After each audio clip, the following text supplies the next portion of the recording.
اور ہو سکتا ہے بیک وقت سب پہ کرنا ہے، اور یہی صحیح طریقہ ہے، سب پہ کام کریں، اس لیے کہ سیاسی حالات اتنے خراب ہیں کہ آپ انتظار نہیں کر سکتے، آپ کو اس کا بھی سامنا کرنا پڑے گا، لیکن اس کے ساتھ ساتھ ایمان و عقیدے کے حالات خراب ہیں، مان لو انہی برے حالات میں سیاسی حالات کا شکار ہو کر ہماری جانیں چلی گئیں، کیا ہوگا؟ جان جائے گی، دنیا ڈوبے گی۔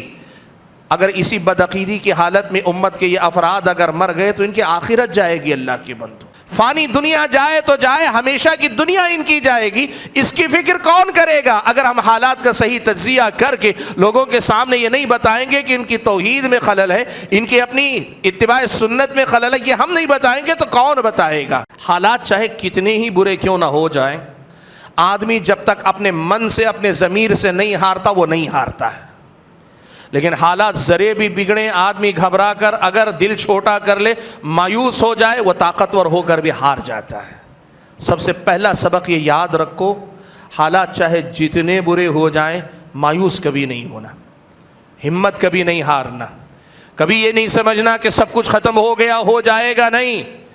آدمی جب تک اپنے من سے ہار نہیں مارتا وہ تب تک نہیں ہارتا، یہ بات یاد رکھنا۔ نوجوان وہ ہونے چاہیے جو اس ملک کے قانون کے دائرے ہی میں رہتے ہوئے کسی کا حق نہ مارے، ہمیں کسی کا حق نہیں چاہیے، کسی کی حق تلفی نہ کرے، لیکن قانون کے دائرے میں ہمارے اپنے مسلمانوں کا جو حق بنتا ہے وہ حق دلانے کے لیے کھلے عام آگے بڑھ کر محنت کریں، ایسے نوجوانوں کو تعلیم میں آگے بڑھانے کی کوشش کریں، تب جا کر آپ سمجھیے بہت بڑی تبدیلی آ سکتی۔ مختلف قسم کے ڈپارٹمنٹس میں جب آپ کے افراد، ایسے افراد جو آپ کے حقوق کی حفاظت کر سکیں، ایسے لوگ اگر بیٹھے رہیں گے تب جا کر آپ زیادہ بہتر انداز میں کام کر پائیں گے۔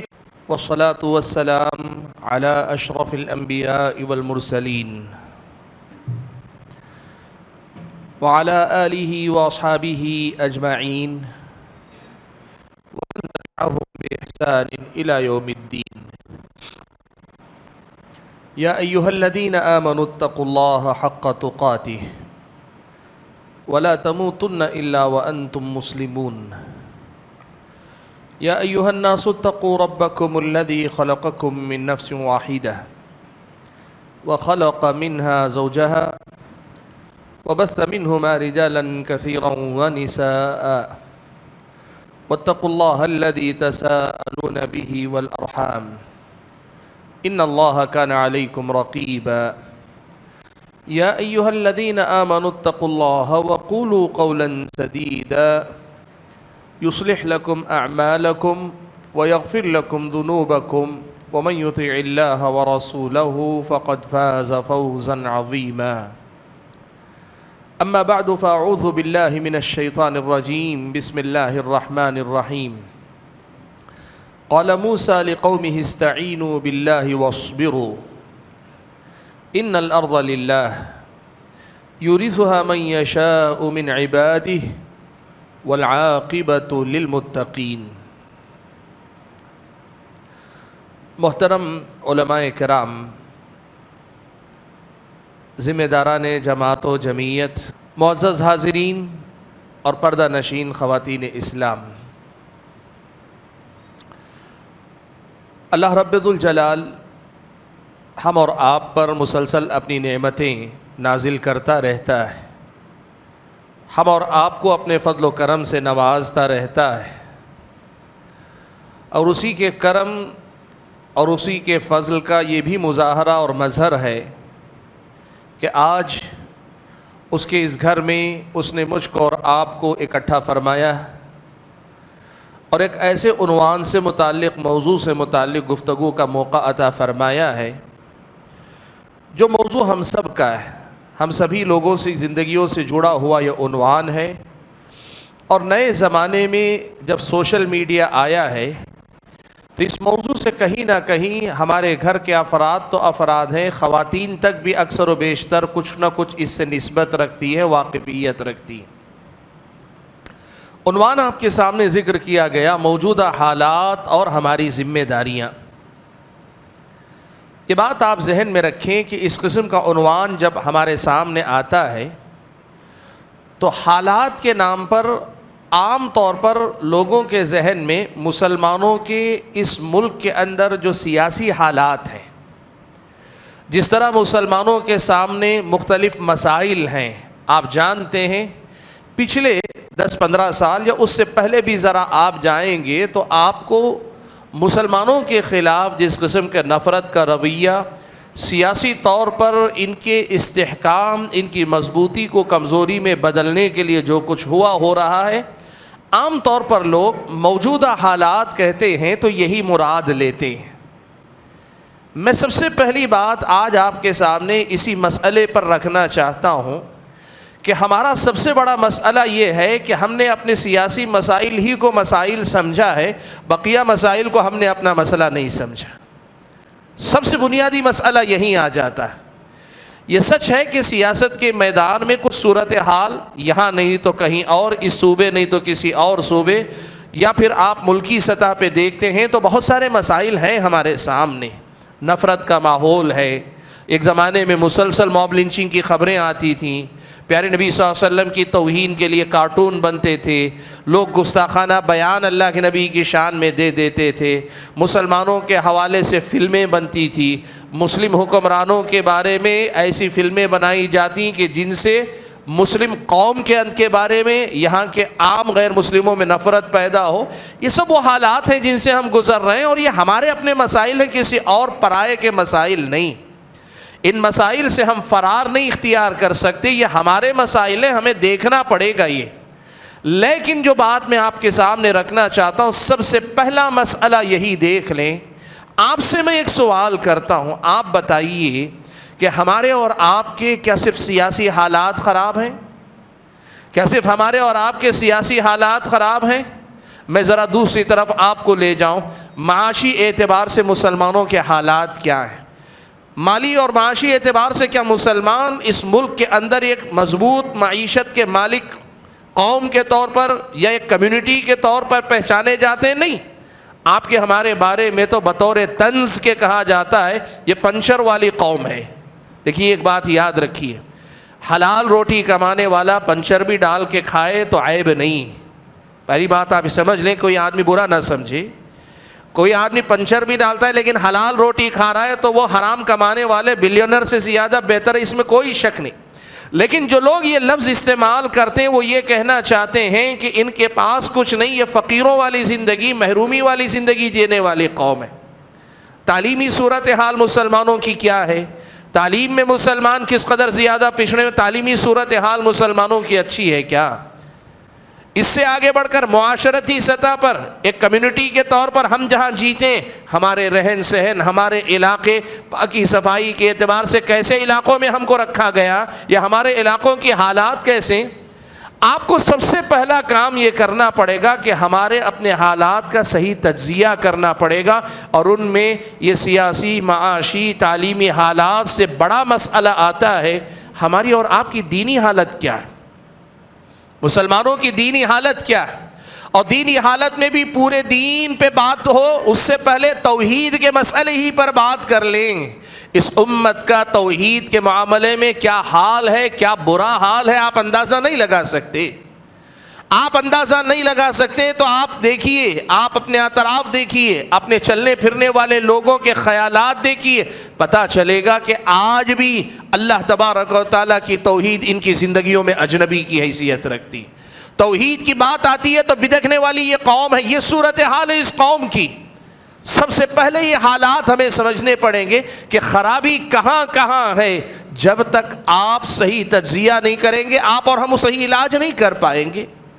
توحید کی بات آئی، ابھی پچھلے دنوں اخبارات میں ایک خبر چھپی، ایک واقعہ آیا، اگر آپ میں سے بعض حضرات نے دیکھا ہو تو پتہ ہوگا، یہ غیر مسلم رپورٹر نے اپنا مشاہدہ بیان کیا۔ اس نے کہا کہ ایک مسلمان عمرے کے لیے سعودی عرب گیا ہے، اور سعودی عرب جانے کے بعد مکہ میں ہے، مکہ میں کعبۃ اللہ کے سامنے مسجد حرام میں ہے، اور وہاں جانے کے بعد اس کی طبیعت خراب ہوئی تو اس نے اپنے گھر والوں کو فون کر کے یہاں کہا، جب سے مکہ آیا ہوں طبیعت خراب ہے، ذرا میری طرف سے اجمیر میں نیاز بھجوا دو تاکہ میری حالت، میری صحت ٹھیک ہو جائے۔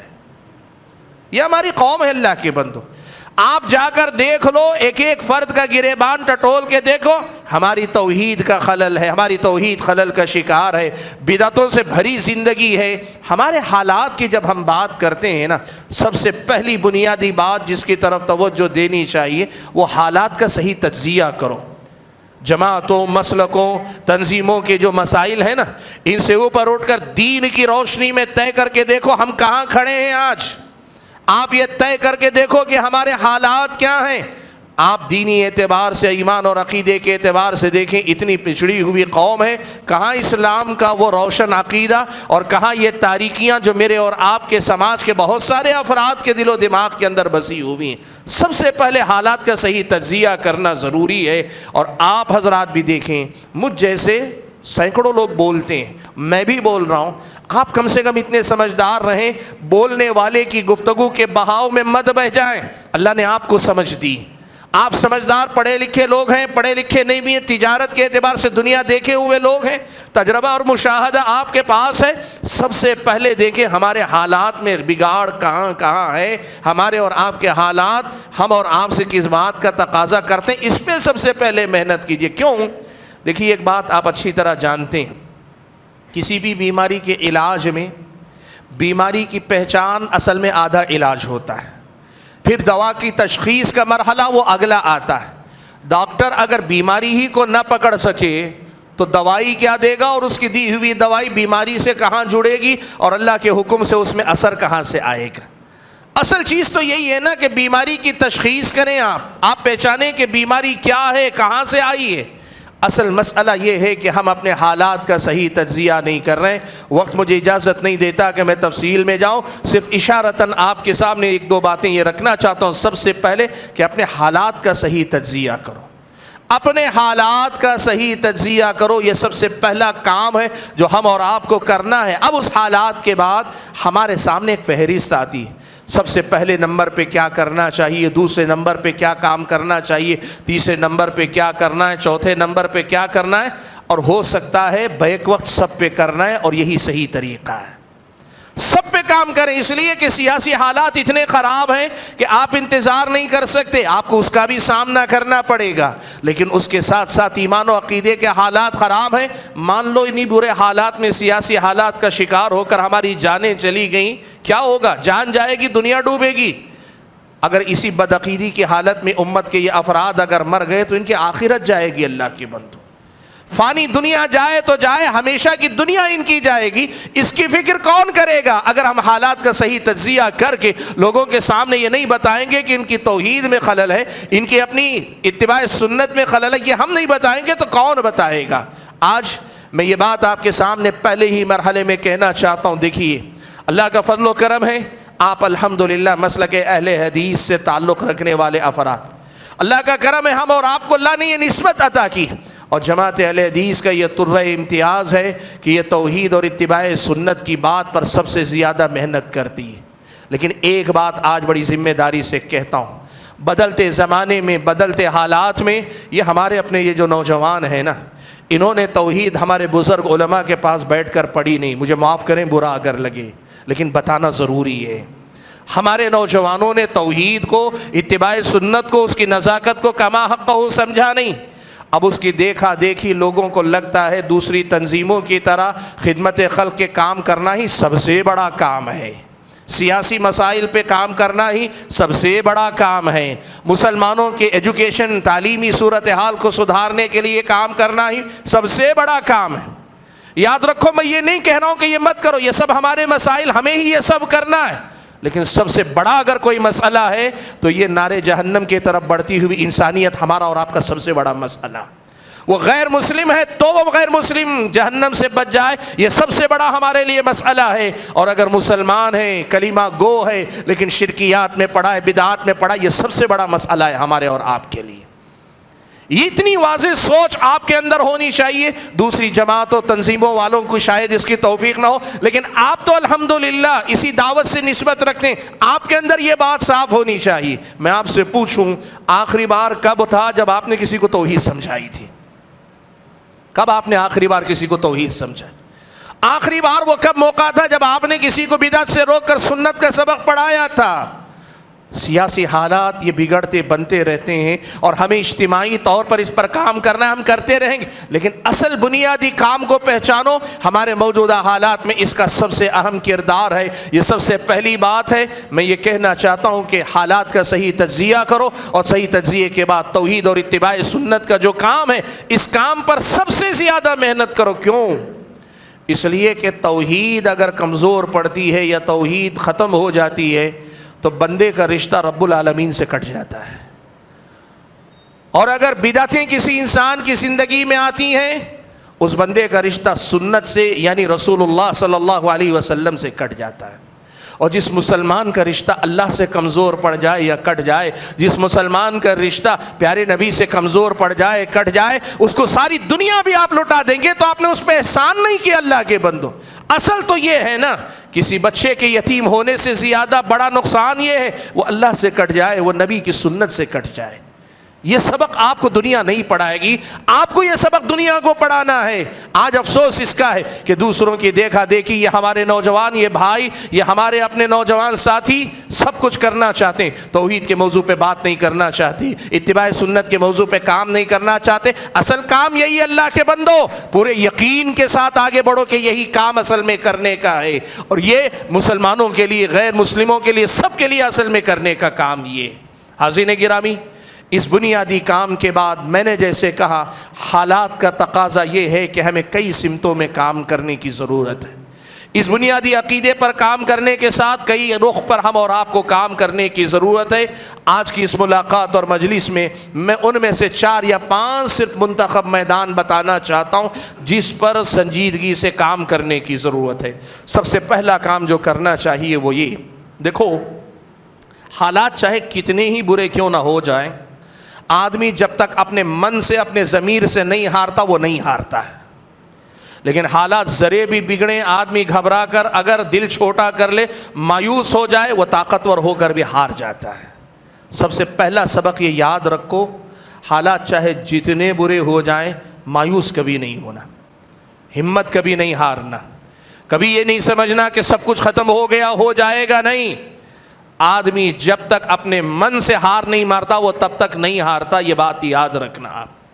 آپ دیکھو سیرت ہمیں یہی سبق پڑھاتی ہے، پیارے نبی صلی اللہ علیہ وسلم کی سیرت سے یہی سبق ملتا ہے۔ خباب ابن ارت رضی اللہ تعالیٰ عنہ انگاروں پہ لٹایا گیا، ان کو ایمان لانے کے نتیجے میں انگاروں پہ لٹایا گیا۔ ایک آدمی سینے پہ پیر رکھ کے کھڑا ہو جاتا تاکہ کروٹ نہ بدلیں، جسم کی چربی پگھل کر انگارے بجھنے لگتے تھے۔ بعض مورخین نے یہاں تک بھی لکھ دیا ہے۔ میں جو کہنا چاہ رہا ہوں، اتنی تکلیف برداشت کرتے کرتے بے صبرے ہو گئے، تکلیف نہیں برداشت ہوئی، اللہ کے نبی کے پاس آئے۔ اللہ کے نبی کعبۃ اللہ سے ٹیک لگائے بیٹھے۔ مکے کے وہ ایام ہیں جہاں خباب ابن ارت تو دور، خود اللہ کے نبی کو بھی ستایا جا رہا ہے، آپ کو پریشان کیا جا رہا ہے۔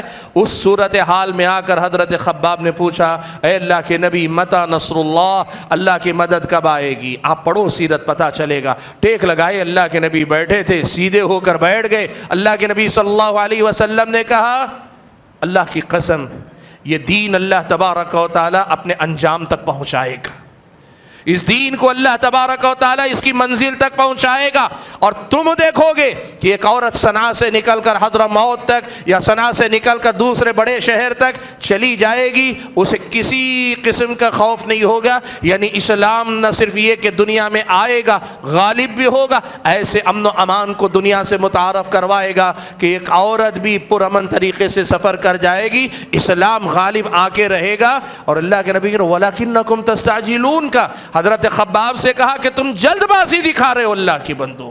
بھائیو، یقین کی دولت اللہ کے نبی کی سیرت سے حاصل کرو۔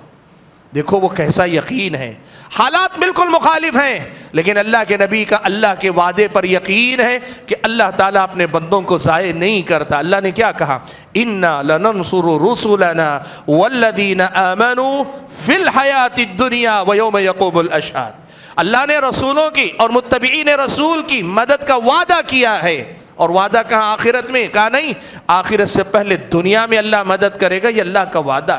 یقین رکھو، بس خیال اس کا رکھو کہ اگر ہمارے اندر کوئی کمی کوتاہی ہے جس کی وجہ سے اللہ کی مدد ہم تک نہیں آ رہی، اس کی اصلاح کرو، لیکن دشمن کی تیاری، اس کی عیاری، اس کی مکاری، اس کی اپنی منصوبہ بندی کو دیکھ کر کبھی مایوسی کی حد میں نہیں جانا چاہیے۔ آپ کو معلوم ہے حضرت موسیٰ علیہ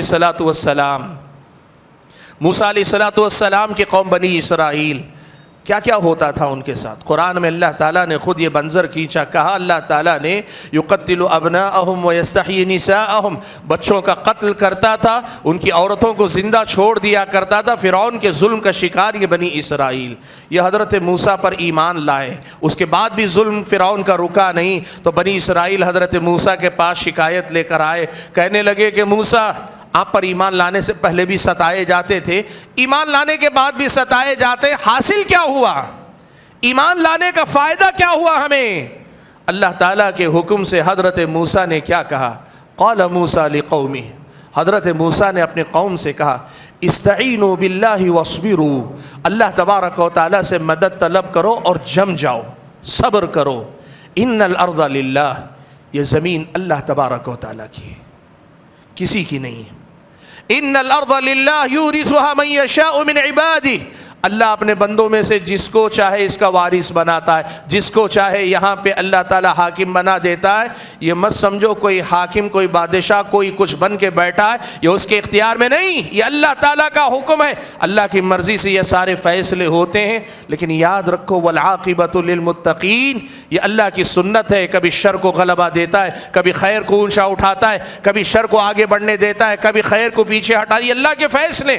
لیکن انجام والعاقبۃ للمتقین، انجام ہمیشہ متقیوں کا ہی ہوتا ہے، ہمیشہ انجام جو بہتر ہوتا ہے وہ متقیوں کے حق میں ہوتا ہے۔ یہ وعدہ ہے اللہ تعالیٰ کا، یہ یقین اپنے لوگوں کے اندر پیدا کرو۔ یہ مایوسی، یہ لوگوں کی پریشانی کئی بار ہماری اور آپ کی قوم کے نوجوانوں کو غلط ہاتھوں میں جانے کا سبب بنا دیتی ہے، غلط تنظیموں کے ہتھے ہمارے نوجوان چڑھ جاتے ہیں۔ کیوں؟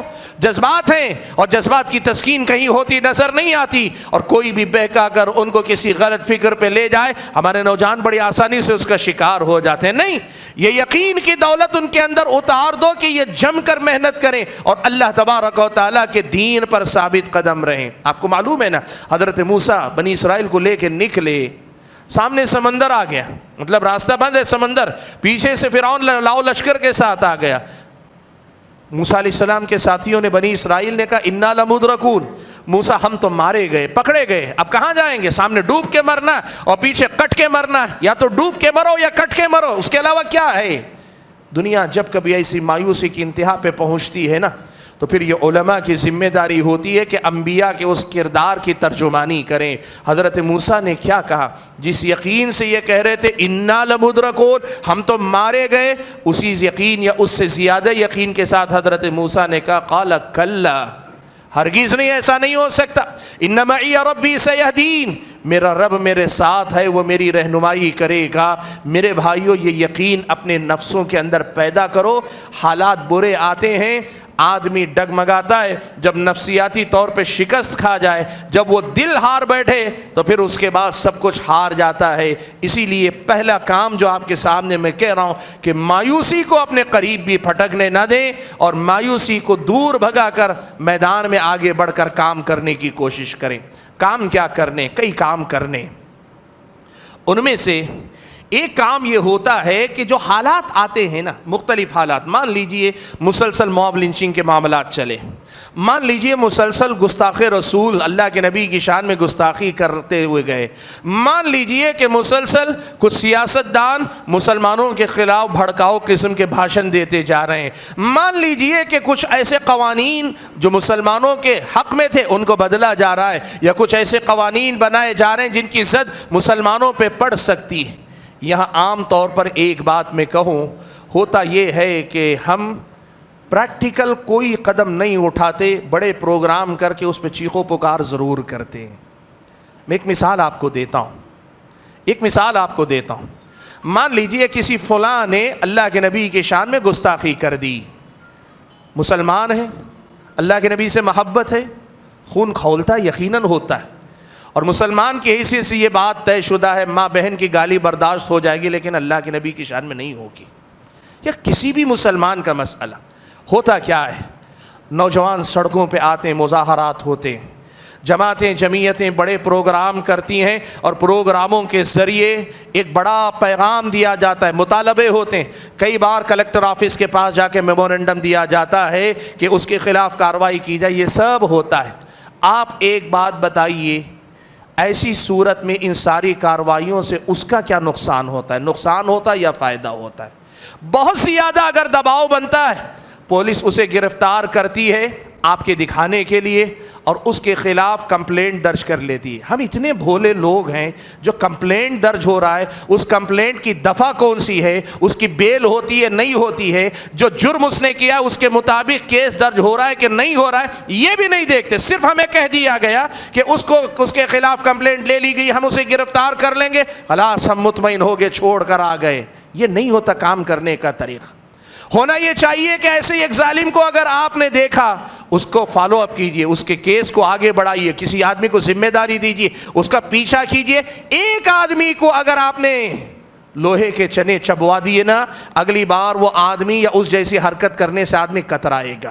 مسئلہ یہ ہے، اس قسم کا کوئی زمینی سطح کا کام کرنے سے زیادہ ہم ہنگامے یا پھر جو ہے اپنے جذبات کے اظہار پہ بس کرنا چاہتے ہیں۔ میں جذبات کے اظہار نہ کرنے کی بات نہیں کر رہا ہوں، وہ تو طبیعی چیز ہے، انسان ہے، وہ آئیں گے ہی جذبات، لیکن جو کام اصل میں کرنے کا ہے، کہنا یہ چاہتا ہوں جب کبھی کوئی مسئلہ اٹھتا ہے نا، اس مسئلے کو کمیونٹی کے جو لیڈر ہوتے ہیں، قوم کے جو ذمہ دار ہوتے ہیں، مسجدوں کے جو ذمہ دار، جمعیتوں کے جو ذمہ دار ہوتے ہیں، دوسری جماعتیں، اور صرف مسلمان نہیں، اس ملک کے غیر مسلموں میں بھی جو انصاف پسند شہری ہیں، ان تمام کو ملا کر کچھ ایسا کام کیجئے۔ اب کی بار ہمارے شہر میں ہو گیا، ہمارے صوبے میں ہو گیا، اگلی بار ایسا ہونے نہیں دیں گے۔ اس کے لیے کیا کیا جا سکتا ہے، اس کی فکر کرنی چاہیے۔ میں اس معاملے میں آپ کے سامنے کوئی طے شدہ بات نہیں بتا سکتا، اس لیے کہ جب جو حالات پیش آئیں گے اس وقت وہ اقدام آپ کو کرنا پڑے گا، لیکن یہ ضرور بتا سکتا ہوں یہ کرنا پڑے گا ذمہ داروں کو، جماعت کے ذمہ دار، مسجدوں کے ذمہ دار،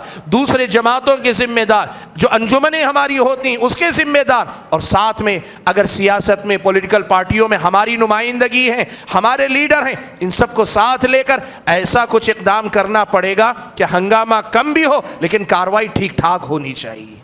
یہ بڑا اہم کام ہے جو ہم اور آپ کو حالات کے تناظر میں کرنا چاہیے۔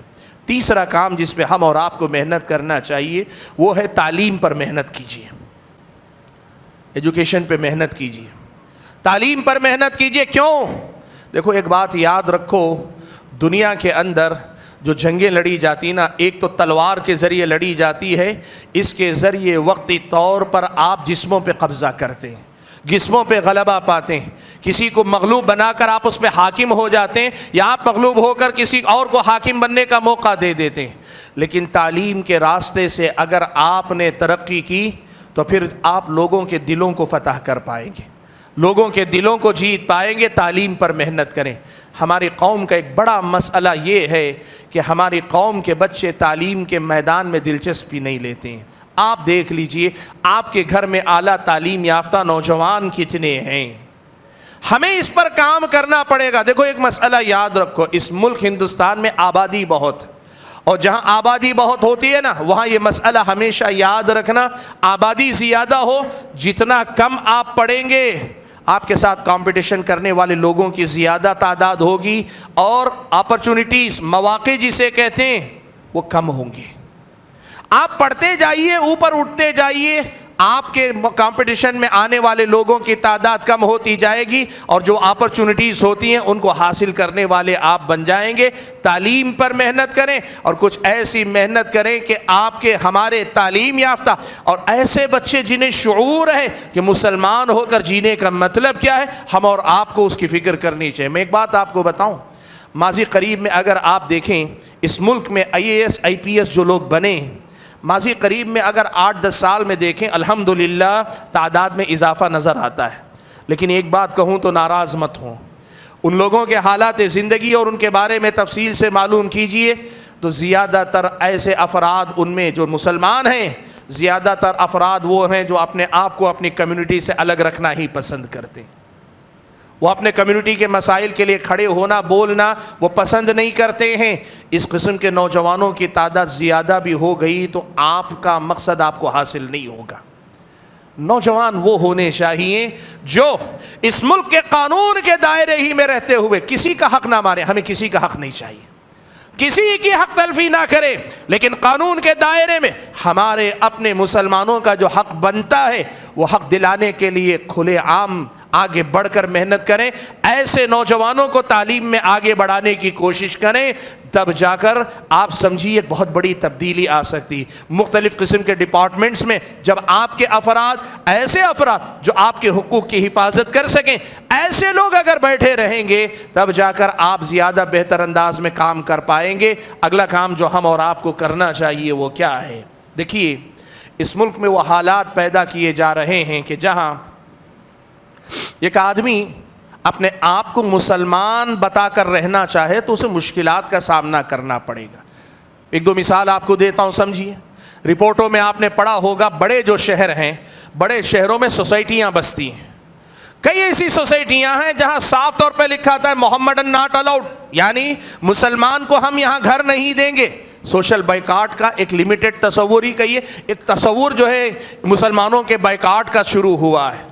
اب ان حالات میں کیا ہوگا؟ جن کے دل میں ایمان مضبوط ہوگا نا, جن کے دل میں ایمان مضبوط ہوگا وہ کہیں گے اللہ تعالیٰ کی دی ہوئی یہ دولت ایمان سے بڑی کوئی چیز نہیں. تمہاری سوسائٹی نہ صحیح, ملک کے اچھے علاقے, شہر کے پوش علاقے نہ صحیح, میں ذرا کم حیثیت کے علاقوں میں رہ لوں گا لیکن میرا دین و ایمان میں بچاؤں گا. لیکن جن کی ایمانی تربیت نہ ہوئی, جن کو ایمان و عقیدے کی اہمیت نہیں بتائی گئی, ایسے لوگ کیا کریں گے؟ وہ جس ڈپارٹمنٹ میں رہیں گے غیر مسلم سے زیادہ غیر مسلم اپنے آپ کو بتانے کی کوشش کریں گے. ایسی سوسائٹیوں میں جگہ پانے کے لیے کہیں گے نہیں صرف ہمارا نام محمدن ہے ورنہ ہم کچھ بھی پریکٹس نہیں کرتے. آپ یقین کریے ارتداد کا یہ خطرہ بڑی شدت سے محسوس کیا جا رہا ہے. اس ارتداد کے خطرے کو بھانپ کر اس کا تدارک کرنے کے لیے, اس پہ روک لگانے کے لیے آپ کو مجھ کو کیا کرنا پڑے گا؟ بھائیو, سب سے پہلا کام کرو, اپنے یہ جو مکتب ہے نا, مکاتب کا جو نظام ہے, مکتب وہ چھوٹا مدرسہ, چھوٹا جسے لوگ چھوٹا کہتے ہیں نا, چھوٹا مدرسہ جہاں چھوٹے چھوٹے بچوں کو بہت بڑی بڑی باتیں سکھا دی جاتی. چھوٹا سا مدرسہ جہاں چھوٹے چھوٹے بچوں کو بہت بڑی بڑی باتیں سکھا دی جاتی. مکاتب کے نظام کو مضبوط کرو اللہ کے بندو. آپ ایک بات مجھے بتاؤ, ہم یہاں مسلمان کی حیثیت سے جی رہے ہیں, ہمارے اپنے بچوں کو اللہ کا تعارف, رسول اللہ کا تعارف, ان کے دین کا تعارف کتنے فیصد بچوں کو ملتا ہے؟ میں اس کے ایک اندازہ آپ کو رکھتا ہوں, آپ کو سمجھ میں آئے گا کہ مکاتب کی اہمیت کتنی ہے. ہمارے مسلمان بچوں میں سے عام اسکولوں میں جو جنرل ایجوکیشن ہے اس میں جانے والے بچے کتنے فیصد ہیں؟ مدرسہ جانے والے بچے کتنے فیصد؟ مان لیجئے 5% بچے مدرسہ جاتے ہیں, نہیں ہیں اور کم ہیں, لیکن میں آپ کو کہہ رہا ہوں 5% بچے مدرسہ جاتے ہیں. 95% بچے ایسے ہیں جو اسکول جاتے ہیں. کیا اسکولوں میں, آپ پورے ملک کی سطح پہ بات کیجئے, اکا دکا اسکول آپ کے سامنے ہو تو اس کا اعتبار نہیں, اسکولوں میں کیا بچوں کو جو عصری تعلیم ہے اس کے ساتھ توحید سمجھائی جاتی ہے, اتباع سنت بتائی جاتی ہے, اسلام کا تعارف کروایا جاتا ہے؟ اسکولوں میں ایسی کوئی تعلیم دی جاتی ہے؟ جلدی جواب دیجئے, دی جاتی ہے ایسی کوئی تعلیم؟ نہیں, ایسی تعلیم نہیں دی جاتی. تو اب یہ 95% بچوں کو دین کی تعلیم کون اور کہاں دے رہا ہے؟ ظاہر بات ہے یا تو ماں باپ کو دینا چاہیے. کیا ماں باپ ہمارے اتنے پڑھے لکھے ہیں, واقعی معنوں میں دین جاتے ہیں کہ وہ اپنے بچوں کو دین سکھا لیں گے؟ اور اگر آپ یہ کہتے ہیں کہ نہیں مکتب ہیں, مدرسہ مسجد میں مکتب چلتے ہیں, انجمن چلتی ہے, آپ یہ بھی جائزہ لے لو اس مکتب میں محلے کے کتنے فیصد بچے آتے ہیں. آپ ایک سروے اپنا موٹا موٹا ہی اندازہ لگا لو. آپ کی یہی مسجد مان لیجئے, مجھے نہیں پتا یہاں مکتب چلتا ہے کہ نہیں چلتا ہے تو کتنے ہیں کیا ہیں, ایک مسجد ہے, ایسی دسیوں مسجد, ہر مسجد کا حال ہے. آپ بتائیے, مان لیجئے بڑا کامیاب مکتب چل رہا ہو, 200 بچے آ کے پڑھ رہے ہوں گے, لیکن ایک سوال یہ ہے کہ کیا محلے میں صرف 200 بچے ہی ہیں؟ اور بچے آ رہے ہیں لیکن بچیوں کا کیا, لڑکیوں کا کیا, چھوٹی بچیوں کا کیا؟ بہت کم چھوٹی بچیوں کی تعلیم کا انتظام. آپ اگر ایسے تجزیہ کرتے جائیں گے نا, بڑی ذمہ داری سے ایک بات کر رہا ہوں, 80% سے زیادہ مسلم لڑکے اور لڑکیاں ایسی ہیں جن کو باقاعدہ کبھی کوئی دین کا تعارف ہی نہیں دیا جاتا ہے. 80% سے زیادہ کی بات کرو. اور بغیر تیاری کے آپ چاہتے ہیں یہ مخالف ماحول, یہ مشرکانہ ماحول میں یہ بچے رہیں, پھر بھی دیندار بنے رہیں, تو پھر بتائیے دیوانے کا خواب نہیں تو اور کیا ہے یہ؟ یہ جو ہے خواب دیکھنا نہیں تو اور کیا ہے اللہ کے بندو. اسی لیے مکتب کی تعلیم دو، ہر بچے کو تعلیم دو، دین ایسے سکھاؤ کہ ہر بچہ اللہ تبارک و تعالیٰ کے دین پہ عمل کرنے والا ہو جائے. خواتین اسلام پر اگلا کام، خواتین اسلام پہ خصوصی توجہ دیجیے. دیکھیے ارتداد کا جو فتنہ آ رہا ہے نا، دشمنان اسلام یہ کوشش کر رہے ہیں کہ خواتین اسلام کو برگشتہ کر لیں. وجہ کیا ہے؟ کبھی 3 طلاق کا مسئلہ اٹھاتے ہیں، کبھی 3 شادیوں کا مسئلہ اٹھاتے ہیں، کبھی حلالہ کا مسئلہ اٹھاتے ہیں، کبھی کچھ مسئلہ. لیکن ان سارے مسائل میں آپ دیکھو گے مسلم خاتون کو دین سے بیزار کرنے کی ایک لہر چلی ہوئی. کیوں؟ اس لیے کہ ان کو معلوم ہے جس قوم کی خاتون حد سے نکلی وہ قوم حد سے نکل جاتی. جس قوم کی خاتون بگڑ گئی اس قوم کے بچے، اس قوم کے نوجوان بگڑ جاتے ہیں. ہماری ماؤں اور بہنوں کی دینی تعلیم و تربیت کی فکر کیجیے، یہ بھی ہمارے اور آپ کے کرنے کا ایک اہم کام ہے. اور آخری 2-3 کام ملا کر ایک ساتھ کہتا ہوں، خدمت خلق کا کام اور غیر مسلموں سے بہتر تعلقات کا کام، اور اس کے ساتھ ساتھ اسلام کی تبلیغ اور اسلام کے تعارف کا کام ہمیں بڑی تفصیل کے ساتھ اور بڑی دلجمعی کے ساتھ اور پوری منصوبہ بندی کے ساتھ مسلسل کرنا پڑے گا. یہ 3 کام ہیں، میں نے تینوں کو ملا لیا تاکہ بات مختصر ہو جائے. آپ یقین کیجئے ہم اتنے سال سے یہاں اس ملک میں رہتے ہیں، ہم نے اپنے بارے میں کوئی صحیح تعارف دنیا کے سامنے نہیں چھوڑا ہے. بہت غلط تعارف ہے ہمارا یہاں پہ. اذان کے بارے میں ہم نے کئی بار سنا، پتہ نہیں آپ نے بھی سنا ہوگا کہ نہیں. بہت سارے غیر مسلم قریب تک بھی یہی سمجھتے ہیں کہ مسلمان 5 وقتہ اذان میں اللہ اکبر جب کہتے ہیں تو مغل بادشاہ اکبر کی بڑائی بیان کرتے ہیں، اور اس طرح غیر مسلموں کو چڑھاتے ہیں کہ اکبر نے تمہیں غلام بنا کے رکھا تھا اور ہم اس کی بڑائی بیان کرتے ہیں. اللہ اکبر جب 5 مرتبہ ہمارے میناروں سے آواز جاتی ہے، اس کا صحیح تعارف اگر غیر مسلم کے پاس نہیں ہے تو ہم نے کیا کیا ہے اس ملک کے اندر. ہمیں سوچنا چاہیے، ہمیں سوچنا چاہیے. ہمارے بارے میں میرا اور آپ کا پڑوسی ہے، میرا اور آپ کا پڑوسی ہے، کوئی ٹی وی چینل پہ بیٹھا ہوا 2000 کلومیٹر دور پر، یا پھر کسی یوٹیوب چینل پہ بیٹھا ہوا، کوئی فیس بک چینل پہ بیٹھا ہوا، ہمارے بارے میں جھوٹ بولتا ہے، جھوٹ پہ جھوٹ بولتا ہے، جھوٹ پہ جھوٹ بولتا ہے، یہاں تک کہ ہمارا پڑوسی ہمارے بارے میں بدگمان ہو جاتا ہے. ہم کیسے نادان ہیں، کوئی 2000 کلومیٹر دور سے بیٹھ کر میرے پڑوسی کا ذہن خراب کر دیتا ہے، لیکن میں اپنے سلوک سے اپنے پڑوسی کی غلط فہمی دور نہیں کر پاتا ہوں. ایسے تو ہم حالات کو سدھار نہیں سکتے نا. بہتر تعلقات اپنے پڑوسی کے ساتھ رکھنے چاہیے. حضرت عبداللہ ابن عمرو ابن عاص رضی اللہ تعالیٰ عنہ کے گھر میں بکری ذبح ہوئی. حضرت عبداللہ ابن عمرو ابن عاص نے اپنے غلام سے پوچھا، اعطیت لجارنا الیہودی، وہ یہودی ہمارا پڑوسی ہے نا، اس کے پاس گوشت بھیجے کہ نہیں بھیجے؟ حضرت عبداللہ ابن عمرو ابن عاص پوچھ رہے ہیں. آپ جانتے ہیں اسلام نے یہودیوں کے بارے میں کتنا سخت موقف بتایا، لیکن ایک پڑوسی جب بن گیا، پڑوسی کی حیثیت سے وہ حسن سلوک جو اس کا اپنا حق بنتا ہے وہ ہونا چاہیے. بھائیو، غیر مسلموں کے اندر اسلام کی تبلیغ اور نشر و اشاعت اور اسلام کا صحیح تعارف کروانا. آپ کے بارے میں جھوٹ اتنا بولا جا رہا ہے، جھوٹ بولنے والے کے اندر جرأت ہے، سچ بولنے والے گھبرا رہے ہیں. سبحان اللہ. جھوٹ بولنے والا مسلسل بولے جا رہا ہے، سچ بولنے والے ایک بار ڈٹ کر سچ بولنے کے لیے تیار نہیں. یہ آپ کے حکمران جو مغل بادشاہ یا ان سے آگے پیچھے حکمرانوں کے بارے میں یہ جو فلمیں بن رہی، آپ کو کیا لگتا ہے وہ ان کے ساتھ دشمنی ہے؟ ان کو نہیں، دشمنی آپ کے ساتھ ہے. ان کی شخصیات کو استعمال کر کے آپ کے بارے میں لوگ ذہن خراب کر رہے ہیں. آپ کو تعلقات بہتر کرنے پڑیں گے، اپنا صحیح تعارف کروانا پڑے گا، اور خدمت خلق کے ذریعے لوگوں کے دلوں کو جیتنا پڑے گا. آپ یقین کرو، ہم نے وہ منظر دیکھے کووڈ میں جب پہلی مرتبہ مسلمانوں نے خدمت خلق کے مقصد سے آگے بڑھ کر لوگوں تک کھانا پہنچانا شروع کیا تو لوگوں نے کووڈ جہاد کا نام دے کر مسلمانوں کو بدنام کیا، اور سخت مخالفت مسلمانوں کی کئی ایسے علاقوں میں ہوئی جو ہم نے دیکھی. لیکن آپ کو معلوم ہے انہی علاقوں میں، کرناٹک کے بعض علاقے میں بات کر رہا ہوں، انہی علاقوں میں بعد کے دنوں میں سیلاب آیا. چنئی کے اندر بھی یہ حالات لوگوں نے دیکھے، سیلاب آیا تو جس طرح اس موقع پہ مسلمان خدمت خلق کے لیے آگے بڑھے تھے، سیلاب میں بھی مدد کرنے کے لیے گئے، وہی غیر مسلم جو پہلے بیان دیتے تھے کہ مسلمان کووڈ جہاد کرنا چاہتے ہیں، وہ کہنے لگے جن لوگوں نے ہمارا دماغ خراب کیا تھا ان میں سے کوئی سیلاب کے دوران ہمیں پوچھنے نہیں آیا، وہی مسلمان جن کے بارے میں ہم غلط بولتے تھے ہماری مدد کرنے آئے، ہمیں پتہ چلا کہ ہم ان کے بارے میں غلط فہمی کا شکار تھے۔ خدمت خلق کرو اللہ کے بندو کہ یہاں سے لوگوں کے دل جیتے جاتے ہیں۔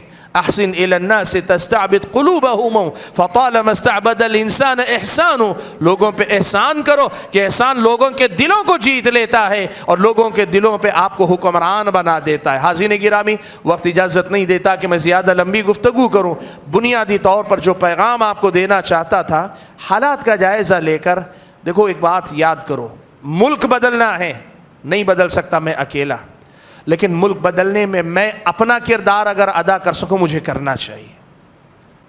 میں اکیلا ملک نہیں بدل پاؤں گا، آپ اکیلے ملک نہیں بدل پائیں گے، لیکن یہ تو ضرور ہو سکتا ہے میں اپنے حصے کا چراغ ضرور جلا سکتا ہوں، اندھیرے میں ٹمٹماتا چراغ بھی تھوڑا سا اندھیرا دور کرے۔ آپ کو معلوم ہے سورج ڈوب جاتا ہے، سورج ڈوب جاتا ہے تو اس رات کے اندھیرے کو روشنی میں بدلنے کے لیے اللہ تعالیٰ نے چھوٹے چھوٹے وہ ستارے یہاں سے جو چھوٹے نظر آتے ٹمٹماتے ستارے رکھیں، سورج ڈوب جاتا ہے، چاند کی روشنی اور کبھی ستاروں کی روشنی بھٹکے ہوئے مسافروں کو راستہ دکھانے کا کام کرتی۔ ہم کتنے ہی کمزور سہی لیکن اپنا کردار ادا کریں، میں اپنی کوشش کروں گا۔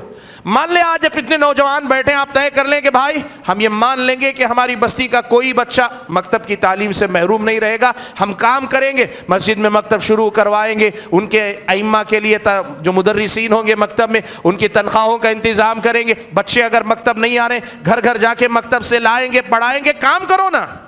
جس تیزی سے ہم سڑکوں پہ اتر کے مظاہرہ کرتے ہیں نا، اس سے زیادہ تیزی سے ان بچوں کو تعلیم دینے کے لیے محنت کرو، اللہ کے فضل و کرم کے بعد قوم کی قسمت بدل جائے گی۔ آپ یقین کرو یہ بچے جن کو آپ دینی تعلیم دیں گے کل ہم سے زیادہ سمجھدار بن کر اپنی قوم کو سنبھالنے کا سبب بنیں گے۔ میں بات کو زیادہ طول دینا نہیں چاہتا، مختصر یہ کہنا چاہتا ہوں حالات کا جائزہ لیتے رہیے، اپنی اپنی استطاعت بھر اپنی ذمہ داریوں کو نبھانے کی کوشش کیجیے۔ اللہ سے میری دعا ہے کہ اللہ تعالیٰ جو کچھ ہم نے کہا سنا ہے، کہنے سننے سے زیادہ ان باتوں کو سمجھ کر عمل پیرا ہونے کی توفیق عطا فرمائے۔ آمین وآخر دعوانا ان الحمد للہ رب العالمین۔